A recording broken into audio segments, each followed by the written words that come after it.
Sister வீட்டில் என்ன வச்சிங்க நீங்கள்? மஞ்சுளா சிஸ்டர்.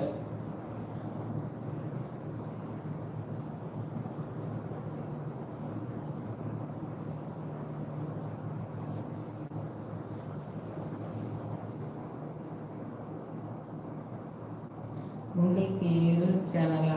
ஆமாம் ஆமாம். அந்த ஒரு கேட் வீடியோ போடுவேன் தெரியுமா? அதுவும் என்னோட சேனல் தான். நிறைய பூச்சைக்குட்டிகள் இருக்கு எங்கள் வீட்டில்.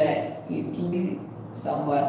Okay okay. எங்கள் வீட்டில் நிறைய பூனைக்குட்டிகள் இருக்குது. அப்போ நான் சும்மா விளையாடிட்டே இருப்பேனா, அப்போ எக்ஸ்ட்ரா ஒரு மெயில் ஐடி வேறு சும்மா இருந்துச்சு. அப்புறம் பார்த்தேன் நம்ம மெயின் சேனல் இப்படி இருந்துட்டு போட்டு இன்னொரு சேனல் நம்ம பூனையை வச்சு போடுவோம் அப்படின்ட்டு அப்படியே ரெகுலராகிட்டு பூனைக்கே அந்த சேனல் வச்சுட்டேன்.